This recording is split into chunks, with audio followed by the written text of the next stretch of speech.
Olá, sejam bem-vindos ao canal do Investidor Pessoal. Hoje eu vou estar trazendo para vocês a perspectiva de risco e as garantias dos principais investimentos disponíveis dentro do nosso país. Então vou estar trazendo para vocês um pouco dos fundos em geral, fundos imobiliários, fundos de ações, títulos de renda fixa como CDBs, LCs, LCIs, LCAs, Tesouro Direto e também a poupança. E aí, pessoal, já indo direto ao ponto, o que eu estou querendo dizer com essas garantias, eu estou querendo dizer que dentre cada modalidade dessa de investimento, o que garante que você vai ser pago em caso de alguma fatalidade, seja no caso de ações com as empresas, seja no caso dos fundos com mau desempenho, enfim, títulos públicos, o que garante que você vai ser pago plenamente, E eu vou além, eu vou em duas camadas.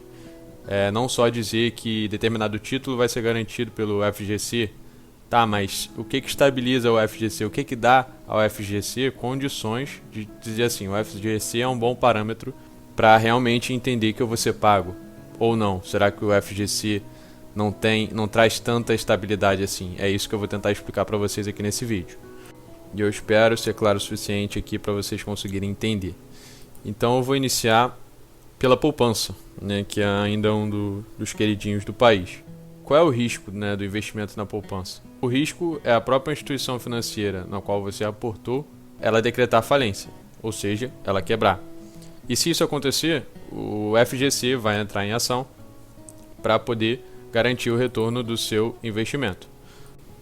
E o que garante que esse FGC, esse Fundo Garantido de Crédito, vai me pagar? Bem, o FGC ele é garantido e ele é estabelecido por meio de um fundo em que bancos e Caixa Econômica são obrigados pelo Banco Central a contribuírem mensalmente com uma taxa, uma pequena taxa que é calculada de acordo com os depósitos. Então, ele é um fundo, ele tem um lastro que é estabelecido por esses fundos de aplicação de bancos e Caixa Econômica mensalmente. E aí entra uma questão um pouco mais detalhista dos parâmetros de cobertura, como por exemplo, o FGC ele garante até R$250 mil por CPF, por instituição financeira, e se for CNPJ entra separado. Então, se você tiver um em nome de um CPF, um em nome do CNPJ, é 250, então 500 e não só 250, Então tem esses detalhes, mas isso é parte para outro vídeo, não é o cerne do meu vídeo. Então, continuando, eu vou trazer aqui para vocês o Tesouro Direto. Qual é a garantia do Tesouro Direto? Ao comprar um título público federal, você vai passar a ser credor do governo, enquanto o governo passa a ter uma dívida com você. Dessa forma, o risco desse investimento é ocorrer um calote na dívida interna, algo que é difícil de acontecer, já que mancharia a credibilidade do governo. No pior dos casos, o governo pode, inclusive, imprimir dinheiro para quitar a dívida, numa situação emergencial. Bem, e quem garante que o governo não vai dar calote? Ninguém garante. Aqui você vai depender muito dos rumos que o país toma. Se você está se estabelecendo num país democrático, se você está se estabelecendo num país que tem comprometimento com o capital, aí você vai ter garantias do seu pagamento. Caso contrário, podem acontecer circunstâncias um pouco obscuras nesse sentido, como por exemplo a gente viu na Argentina, agora em caso recente, em que ocorreu uma renegociação da dívida, mas em primeira instância a Argentina não a queria pagar. E na segunda instância, que foi o que ocorreu, a dívida foi renegociada, ou seja, o prazo foi alongado e as taxas foram diminuídas. Ou seja, o que significa? O investidor perdeu dinheiro em relação ao que ele imaginava. Então eu vou te dar um exemplo. De repente você compra um tesouro direto que estava para 2027, que garantia Selic mais um pequeno percentual, certo? De repente a sua taxa Selic estava bem alta, 10% ao ano, mais a taxa, e você chegou a um valor de 11% anual. Ok. Se lá na frente o governo tiver dificuldade de fazer o pagamento, um governo como o governo argentino, pode ocorrer uma renegociação de dívida. O prazo foi alongado e a taxa foi diminuída.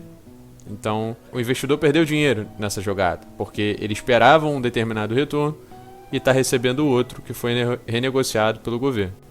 Então veja que mesmo os títulos públicos, eles podem ter o seu parâmetro de risco, né, que vai depender dos rumos que o país está tomando. E dando continuidade, vamos falar dos títulos de renda fixa. CDBs, LCIs, LCAs, L6, todos eles são garantidos pelo FGC. E como a gente conversou, FGC, Fundo Garantidor de Crédito, é um fundo estabelecido por bancos e Caixa Econômica, na qual ocorrem depósitos mensais. Referente às ações, existe a garantia do CBLC, Companhia Brasileira de Liquidação e Custódia. A Companhia Brasileira de Liquidação e Custódia é o órgão que retém o seu dinheiro quando você investe numa empresa. Ou seja, digamos que você está utilizando um meio, uma plataforma, uma corretora de investimentos para aplicar em determinada empresa. Exemplo, plataforma Rico, você entrou e comprou 10 ações de Petro.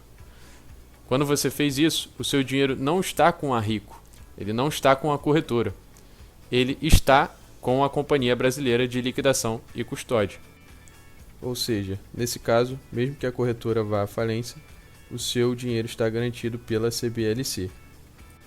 Então, o risco maior inerente às ações não é em relação à corretora e à falência da corretora em si, é o risco em relação à empresa aplicada.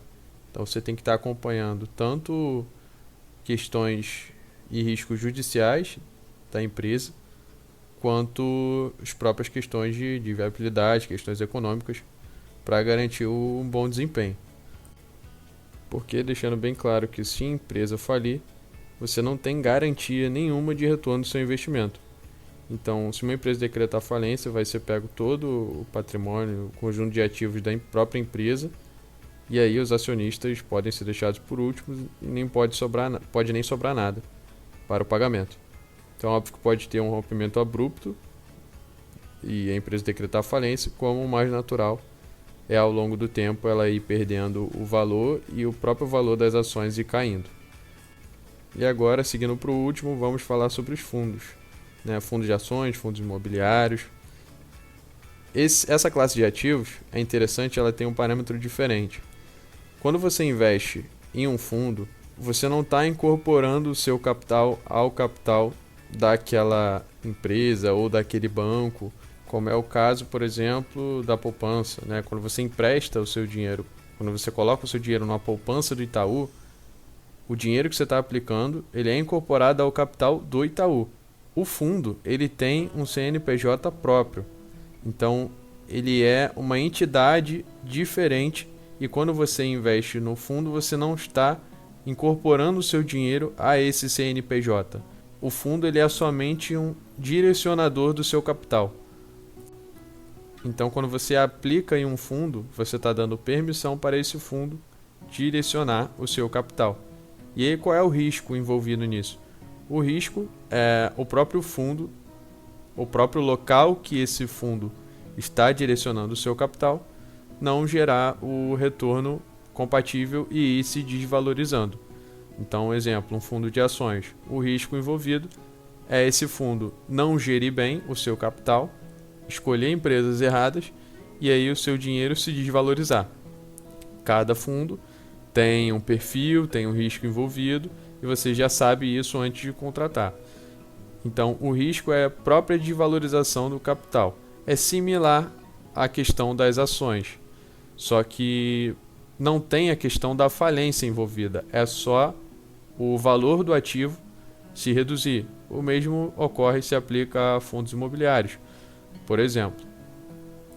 Então aí você me pergunta, né? E se o fundo falir? Porque o fundo, qual é a sobrevivência do fundo, né? O fundo, ele sobrevive de uma taxa e ele sobrevive também de um desempenho. Então, a maioria dos fundos, eles têm uma taxa não só de administração, como uma taxa de desempenho. Se você tiver um fundo que ele não tem mostrado um bom retorno, com retornos negativos, você não vai ter novas entradas de capital, esse fundo tem a tendência a falir, a desistir de dar continuidade nas suas aplicações. O que vai acontecer é que esse capital das pessoas que aplicaram nesse fundo vai ser redirecionado para outro fundo. Por quê? Porque o dinheiro que você aplicou não é incorporado ao CNPJ da empresa, do fundo. Então, se o fundo falir, nada acontece com o seu dinheiro. Seu dinheiro vai ser redirecionado para outro CNPJ. Só que até lá, você pode ter uma redução sucessiva do seu capital devido ao mau investimento dessa empresa, ok? Bem, espero que eu tenha ajudado vocês, que eu tenha contribuído de alguma forma. Quis trazer esse conteúdo porque não achei muito disso na internet, nos vídeos em si. Então fui juntando uma série de informações para poder trazer esse conteúdo para vocês. Tá bom, pessoal? Muito obrigado por assistir. Se quiserem, deixem comentários referente a vídeos que eu possa estar fazendo similares a esse conteúdo. E fiquem com Deus. Um grande abraço.